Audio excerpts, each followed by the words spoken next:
नमस्कार साथियों, स्वागत करता हूं आपका हमारे सक्सेसफुल स्टडी यूट्यूब चैनल में। और यूजीसी नेट 2025 की तैयारी के लिए हम संस्कृत के पुराने प्रश्न पत्रों का महत्वपूर्ण संकलन लेकर के आए हैं, जिसमें आज हम 50 प्रश्नों का अभ्यास करने वाले हैं, जो कि वेदों से संबंधित प्रश्न हैं और पेपर की दृष्टिकोण से अत्यंत महत्वपूर्ण हैं। जो कि कहने को तो सिर्फ 50 प्रश्न हैं, लेकिन इसमें यदि हम आपके लिए विस्तार से बताएंगे तो आप 100 से भी अधिक प्रश्नों का अभ्यास कर चुके होंगे। बिना किसी विलंब के बहुत जल्दी करने का प्रयास करते हैं। सबसे पहला प्रश्न है, मया सो अन्नमत्ति यो विपश्यति इति कस्य ऋग्वेदीय सूक्तस्य अंशः। मया सो अन्नमत्ति यो विपश्यति इति कस्य ऋग्वेदीय सूक्तस्य अंशः। अग्नि सूक्तस्य, वाक सूक्तस्य, इंद्र सूक्तस्य या फिर नासदी सूक्तस्य। ये मया सो अन्नमत्ति यो विपश्यति ये किस ऋग्वेदीय सूक्त का अंश है? तो ये वाक सूक्त का अंश है। यदि आपसे ऐसा पूछ लिया जाए कि ये कहां से उद्धृत है, कहां से पूछा गया है, तो इसका उत्तर हो जाएगा ऋग्वेद से। ठीक है ना, ऋग्वेद से उद्धृत है और ऋग्वेद में भी वाक सूक्त का विषय है। ऑप्शन बी आपका सही होगा। दूसरा महत्वपूर्ण प्रश्न देखते हैं कि हिरण्यगर्भ सूक्तम ऋग्वेदस्य कस्मिन् मंडले आयाति। हिरण्यगर्भ सूक्त ऋग्वेद के किस मंडल में आता है, किस मंडल में प्राप्त होता है? प्रथमे, अष्टमे, नवमे या फिर 10 में? 1, 8, 9 या फिर 10? तो देखिए, जो हिरण्यगर्भ सूक्त है वो 10वें मंडल में प्राप्त होता है। वही मैं आपसे बात करूं तो जो नासदीय सूक्त है वो भी 10वें मंडल में प्राप्त होता है। ये भी आपका एक प्रश्न हो गया। वही मैं आपसे बात करूं पुरुष सूक्त, तो पुरुष सूक्त भी आपका 10वें मंडल में प्राप्त होता है। ये भी आपका एक प्रश्न तैयार हो गया। तो इस प्रकार से हमें प्रश्नों को देखना है कि हिरण्यगर्भ सूक्तम की जगह अगर नासदीय सूक्तम ऋग्वेदस्य कस्मिन् मंडले आयाति, पुरुष सूक्तम ऋग्वेदस्य कस्मिन् मंडले आयाति, तो इनका उत्तर होगा 10वें मंडल में। ठीक है ना, आगे बढ़ते हैं। तीसरा प्रश्न है, ये भी महत्वपूर्ण प्रश्न है कि ऋग्वेदस्य भाष्यकारः कः, कि ऋग्वेद के भाष्यकार कौन है? Option A Mahidhara, option B Skanda Swami, option C Halayudha या फिर ऑप्शन डी भट्ट भास्करः। ऋग्वेद के भाष्यकार कौन है? तो देखिए, ऋग्वेद के जो भाष्यकार हैं वो कौन है? वो है स्कंद स्वामी। कौन है? स्कंद स्वामी ऋग्वेद के भाष्यकार हैं। चौथा प्रश्न देखते हैं कि व्रात्य कांडम कस्मिन् वेदे प्राप्यते। व्रात्य कांड किस वेद में प्राप्त होता है? बहुत अच्छा प्रश्न है, इंपॉर्टेंट प्रश्न है और आने की संभावना भी है। व्रात्य कांड किस वेद में प्राप्त होता है? अथर्ववेदे, सामवेदे, ऋग्वेदे या फिर यजुर्वेदे? तो देखिए, जो व्रात्य कांड है वो अथर्ववेद में प्राप्त होता है। ऑप्शन नंबर ए आपका एकदम सही हो जाएगा। वही पूछा जाए कि कर्म कांड का जिसमें वर्णन है वो वेद कौन सा है, तो वो वेद भी अथर्ववेद है, जिसमें टोना, टोटका, जादू, मारण, उच्चाटन इत्यादि का वर्णन जिसमें हो वो अथर्ववेद है। ब्रह्मा के पुत्र अथर्वन के लिए ब्रह्मा ने सुनाया था अथर्ववेद। ठीक है ना, आगे बढ़ते हैं। पांचवा प्रश्न है कि सुनः सेपस्य आख्यानम कुत्र प्राप्यते, कि सुनः सेप का आख्यान कहाँ प्राप्त होता है? इसके उत्तर के पहले मैं आपको बता दूं कि सुनः सेप का आख्यान, सुनः सेप आख्यान कहाँ प्राप्त होता है। ये प्रश्न कईयों बार पूछा जा चुका है, इस बार भी पूछे जाने की पूरी संभावना है।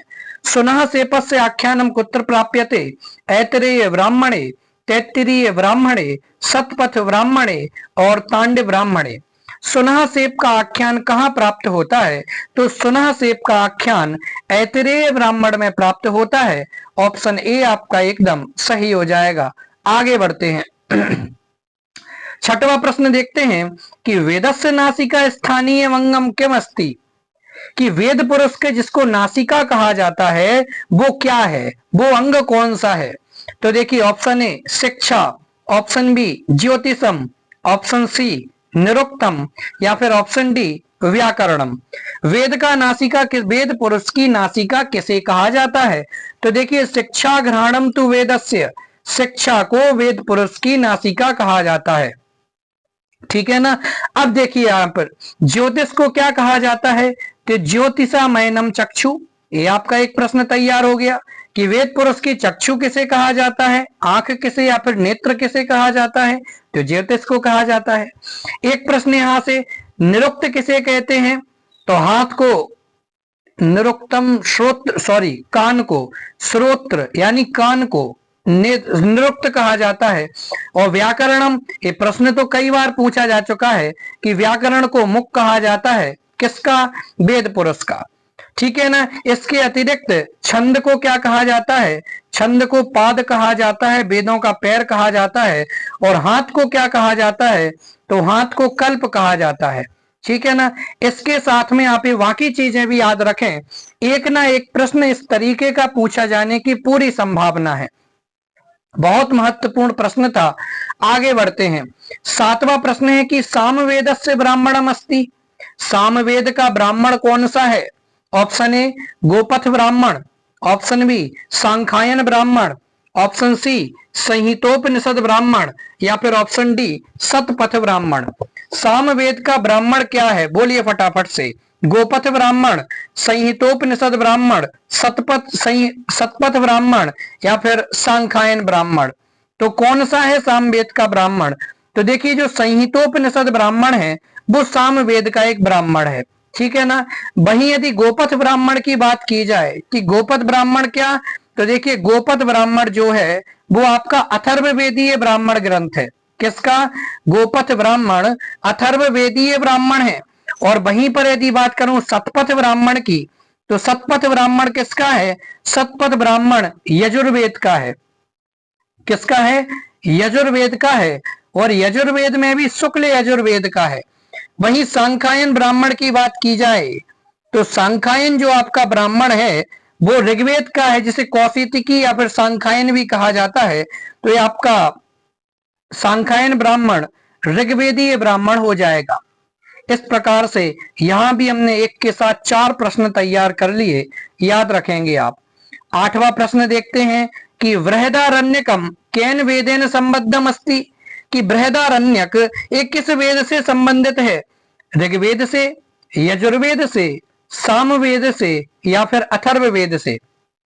बृहदारण्यक किस वेद से संबंधित है, तो देखिए बृहदारण्यक यजुर्वेद से संबंधित है, ऑप्शन बी आपका सही होगा।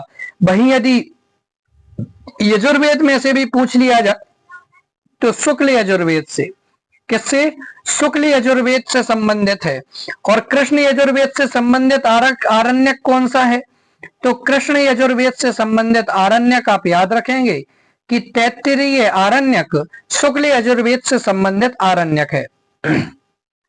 9वां प्रश्न देखते हैं, अरा एव रथनाभौ संहता यत्र नाड्यः इत्युक्ति कुत्र विद्यते, ये उक्ति कहां पर प्राप्त होती है, मुंडकोपनिषदि, कठोपनिषदि, बृहदारण्यकोपनिषदि, छांदोग्योपनिषदि।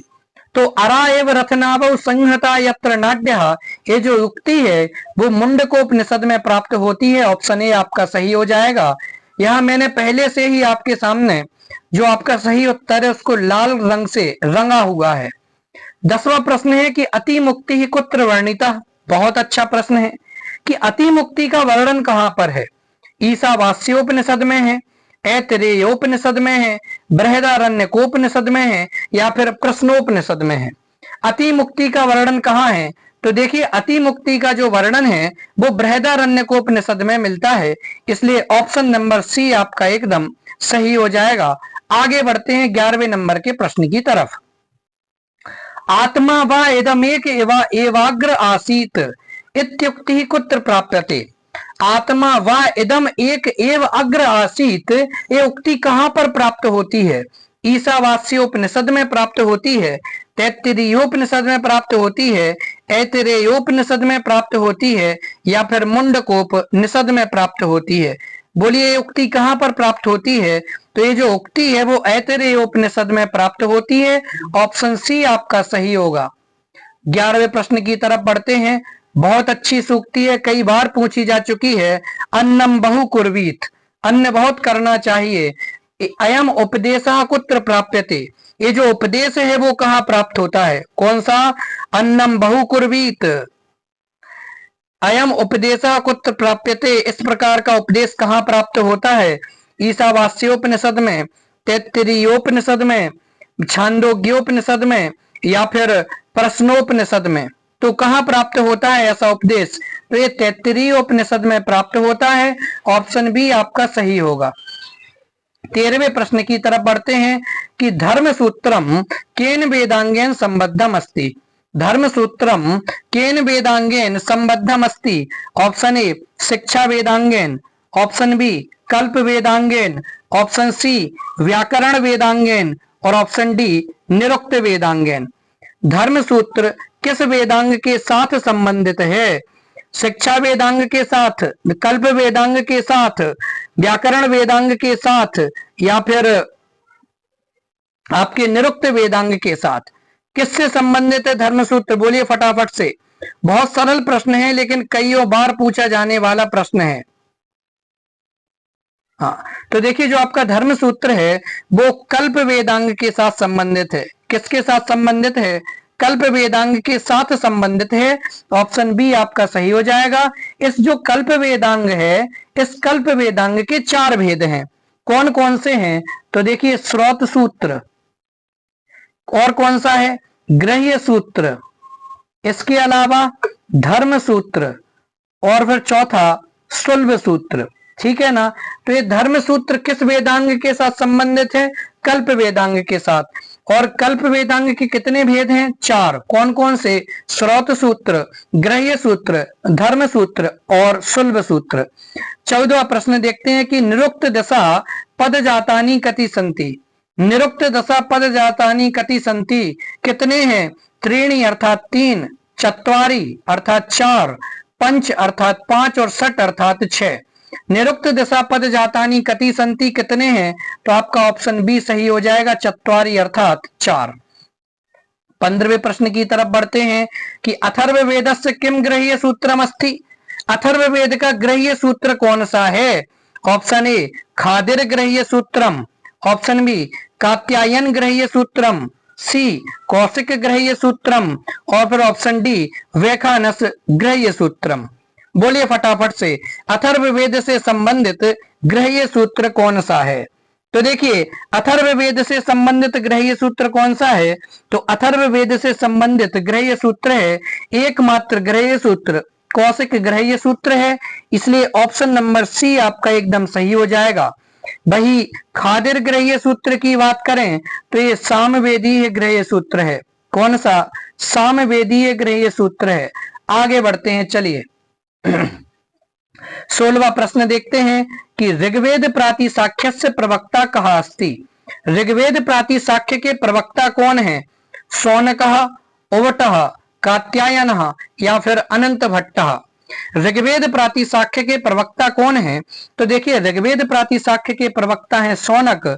ऑप्शन ए आपका एकदम सही हो जाएगा। आगे बढ़ते हैं, 17वां प्रश्न है कि स्वरांते व्यंजनानि कस्यांग भवन्ति ऋक् प्रातिशाख्य मते। कि ऋक् प्रातिशाख्य के मत में स्वर के अंत में व्यंजन किसके अंग होते हैं? पूर्वस्य, उत्तरस्य, अपूर्वस्य या फिर मध्यस्य। किसके अंग होते हैं? तो उत्तरस्य। ऑप्शन बी आपका सही होगा। 18वें प्रश्न की बात करते हैं, ऋग्वेदस्य द्वितीय मंडलांतर्गतस्य इंद्र सूक्तस्य ऋषि कहा अस्ति। ऋग्वेद के द्वितीय मंडल के अंतर्गत इंद्र सूक्त के ऋषि कौन है? Option A Gritsamada, option B Hiranyagarbha, option C Vishwamitra या फिर ऑप्शन डी अत्रि। ऋग्वेद के द्वितीय मंडल के अंतर्गत इंद्र सूक्त के जो ऋषि हैं वो कौन है? गृत्समद, हिरण्यगर्भ, विश्वामित्र या फिर अत्रि। तो देखिए ऋग्वेद के दूसरे मंडल के अंतर्गत जो इंद्र सूक्त के ऋषि हैं वो कौन है? वो है आपके गृत्समद। इसलिए ऑप्शन ए आपका एकदम सही हो जाएगा। आगे बढ़ते हैं, 19वां प्रश्न है विधेया के विधेय कौन है? मंत्र, ब्राह्मण, अर्थवाद या फिर प्रश्लिष्टा। बहुत अच्छा प्रश्न है और एक नया प्रश्न निकल करके आया है। एक आधा बार पूछा भी गया है एक बार, लेकिन अभी भी आने की संभावना कि विधेया के तो मंत्राह विधेया कि जो मंत्र हैं वही विधेय हैं। ऑप्शन ए आपका सही होगा। 20वां प्रश्न देखते हैं, दर्शृष्टौ कति ऋत्विजो भवन्ति दर्शरिष्ट में कितने ऋत्विज होते हैं? चत्वारः यानी 4, षोडशः यानी 16, अष्टौ अर्थात 8 और 10 अर्थात 10। तो कितने ऋत्विज होते हैं? तो 4 ऋत्विज होते हैं। ऑप्शन ए आपका सही होगा। 21वां प्रश्न देखते हैं। पंच महायज्ञाः केषां कृते विहिताः? पंच महायज्ञ किसके लिए हैं? किसके लिए किए गए हैं पंच महायज्ञ? तो देखिए, सन्यासियों के लिए नहीं है, गृहस्थों के लिए है, ब्रह्मचारियों के लिए नहीं, बालकों के लिए नहीं। तो पंच महायज्ञों का निष्पादन कौन कर सकता है? तो गृहस्थ ही कर सकते हैं, ठीक है ना। तो इसलिए चाहे ऋणत्रय हो या पंच महायज्ञ, केवल गृहस्थों के लिए कर्म है।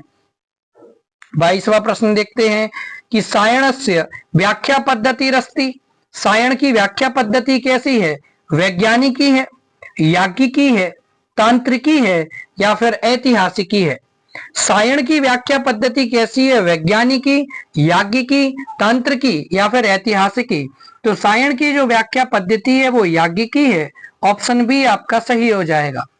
23वां प्रश्न देखते हैं कि नासदीय सूक्ते कति मंत्राः सन्ति। नासदीय सूक्त में कितने मंत्र हैं? सप्त, 10, सप्तदश या फिर विंशति? तो नासदीय सूक्त में कितने मंत्र हैं? 7 मंत्र हैं, इसलिए ऑप्शन ए आपका एकदम सही हो जाएगा। आगे बढ़ते हैं। वहीं यदि ईशावास्योपनिषद की आपसे कोई पूछ ले कि ईशावास्योपनिषद में कितने मंत्र हैं, तो 18 मंत्र उसमें हैं। चलिए 24वां प्रश्न देखते हैं। तैत्तिरीयोपनिषद केन वेदेन संबद्धा। जो तैत्तिरीय उपनिषद है वो किस वेद से संबंधित है? अभी ऊपर मैंने आपको बताया था कि बृहदारण्यक उपनिषद शुक्ल यजुर्वेद के साथ संबंधित है, कृष्ण यजुर्वेद के साथ आपका तैत्तिरीय उपनिषद संबंधित है, इसलिए ऑप्शन बी आपका एकदम सही हो जाएगा। 25वां प्रश्न देखते हैं कि कठोपनिषदानुसारम प्राणेन संभवति। कठोपनिषद के अनुसार प्राण से संभव होता है। प्राण से क्या संभावित है? अदिति ही, आत्मा, बुद्धि या फिर मन? तो अदिति ही। ऑप्शन नंबर ए आपका एकदम सही हो जाएगा। चलिए आगे बढ़ते हैं। 26 नंबर का प्रश्न है कि ईशावास्य दिशा कथम मृत्युम तरति। किस प्रकार से मृत्यु को पार करते हैं? ज्ञानेन ज्ञान से, विनाशेन विनाश से, संभूत्या संभूति से, विद्या या फिर विद्या से? तो ज्ञानेन अर्थात ज्ञान से ही मृत्यु को पार किया जा सकता है। ऑप्शन ए आपका एकदम सही हो जाएगा। 27वां प्रश्न है कि आत्मना विन्दते वीर्यम अयम विचारः कुत्रोपदिश्यते। केनोपनिषदि, कठोपनिषदि, तैत्तिरीयोपनिषदि या फिर बृहदारण्यके? तो आत्मना विन्दते वीर्यम ये विचार या फिर सूक्ति कहिए, ये कहाँ प्राप्त होती है? तो ये केनोपनिषद में प्राप्त होती है। ऑप्शन नंबर ए आपका एकदम सही हो जाएगा। बहुत इंपॉर्टेंट और अच्छा प्रश्न है। 28वां प्रश्न भी बहुत महत्वपूर्ण है कि मानी पुनः पुनर्वसम आपद्यते। मानी पुनः पुनर्वसम आपद्यते में कुत्र इयम् उक्ति? तैत्तिरीयोपनिषद में है ये उक्ति, बृहदारण्यके, कठोपनिषदि या फिर केनोपनिषदि? मानी पुनः पुनर्वसम आपद्यते में कुत्र इयम् उक्ति? ये उक्ति कहाँ है? तो कठोपनिषद में उक्ति है। ऑप्शन नंबर सी एकदम आपका सही हो जाएगा। बहुत इंपॉर्टेंट प्रश्न है। 29वां प्रश्न देखते हैं कि रत्न धातमम इति कस्य विशेषणम। बहुत महत्वपूर्ण विशेषण है। रत्न धातमम इति कस्य विशेषणम। तो ये रत्न धातम ये किसका विशेषण है? बृहस्पति का, अग्नि का, रुद्र का या फिर वायु का? तो रत्न धातममिति किसका विशेषण है? तो अग्नि का विशेषण है। ऑप्शन नंबर बी आपका सही होगा। अग्नि का एक अन्य विशेषण भी यहाँ पर हमें पुराना प्रश्न पत्र जो हमने सॉल्व किया था वहां देखने को मिला था कि पुरोहित भी अग्नि का ही एक विशेषण है। 29 नंबर आपका बी एकदम सही होगा। 30वां प्रश्न देखते हैं। अपाम नेता का, जल का नेता कौन? सोम, रुद्र, वरुण या फिर इंद्र? इंद्र के माध्यम से ही जल की बरसात होती है। ऑप्शन डी आपका एकदम सही हो जाएगा। 31वां प्रश्न देखते हैं। पेप्पलाद संहिता केन वेदेन संबद्धा। पेप्पलाद संहिता केन वेदेन संबद्धा कि पेप्पलाद शाखा किस वेद के साथ संबद्ध है? यजुर्वेदेन यजुर्वेद के साथ, अथर्ववेदेन अथर्ववेद के साथ, सामवेदेन सामवेद के साथ, या फिर ऋग्वेदेन ऋग्वेद के साथ। पेप्पलाद संहिता अथवा शाखा किसके साथ संबंधित है? तो देखिए जो पेप्पलाद शाखा है वो अथर्ववेद के साथ संबंधित है। किसके साथ? अथर्ववेद के साथ संबंधित है। ऑप्शन नंबर बी आपका सही हो जाएगा। वही यजुर्वेद के साथ में आपकी माध्यन्दिन या वाजस्नेयी और कान्व संहिता संबंधित है। ठीक है ना। चलिए आगे बढ़ते हैं। 32वां प्रश्न है कि ग्रंथवाचक ब्राह्मण लक्षणम कतिधा प्रतिपाद्यते। ग्रंथवाचक ब्राह्मण का लक्षण कितने प्रकार का प्रतिपादित किया गया है? 9धा 9 प्रकार का, 10धा 10 प्रकार का, पंचदशधा 15 प्रकार का, या फिर 16धा 16 प्रकार का।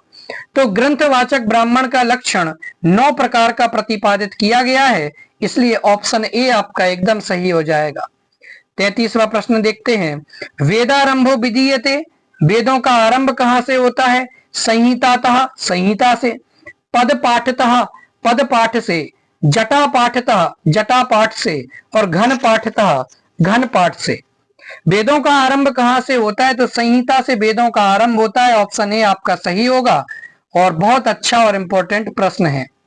34वां प्रश्न देखते हैं। नारदीय शिक्षा केन वेदेन संबद्ध। सभी वेदों के शिक्षा ग्रंथ भी हैं।